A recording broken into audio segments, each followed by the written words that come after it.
Merci infiniment. Donc, vous avez été à la fois très concret et très convaincant. Et au fond, on a plusieurs mots-clés qui se dégagent de cet ensemble de présentations. D'abord, la responsabilité sociale de l'entreprise. On a commencé, on l'a retrouvé à la fin. Et puis, le terme démocratie qui revient à plusieurs reprises avec un grand point d'interrogation. Alors, nous avons à peu près combien? Jusqu'à 10h45, donc à peu près un petit quart d'heure pour les questions que vous souhaitez poser aux 4 orateurs. Alain Supiot va d'abord intervenir et ensuite on ouvrira plus largement. Attendez, je passe.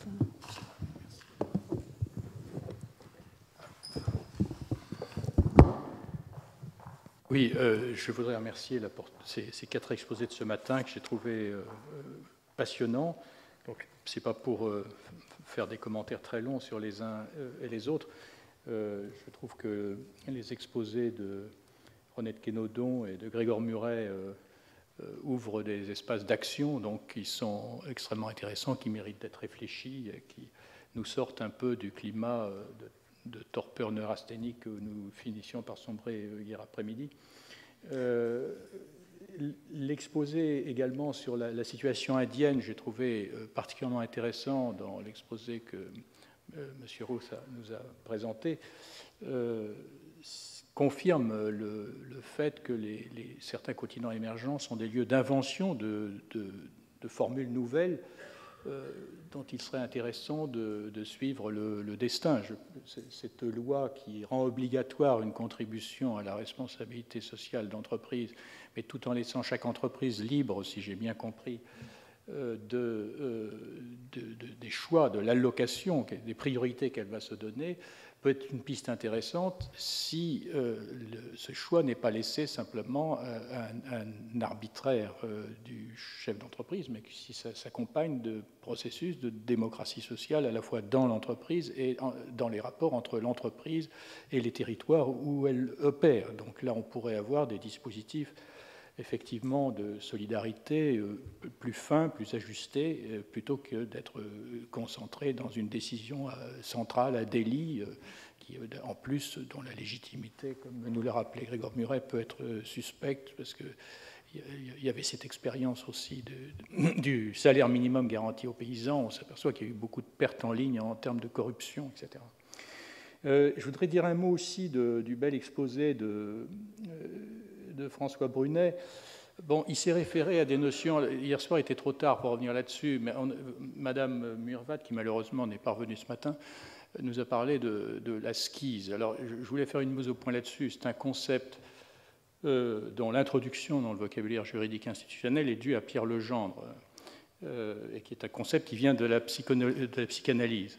J'ai pas eu le sentiment je n'ai pas le sentiment que les problèmes d'articulation du droit privé et du droit public relèvent de ce concept. C'est-à-dire ce à quoi nous assistons, c'est à une inversion de la hiérarchie traditionnelle du public et du privé, telle qu'elle était affirmée depuis au moins le Code de Justinien, à une réarticulation, qui est particulièrement visible dans le cas européen, où les garants de l'intérêt public sont mis sous l'égide d'un système dont la logique est de droit privé. Donc, s'il y a une skise quelque part, parce que le concept n'en mérite pas moins d'être exploré, et je crois que c'est au cœur des travaux que nous avons eus, c'est entre deux tendances qu'on voit dans chaque exposé presque à l'œuvre.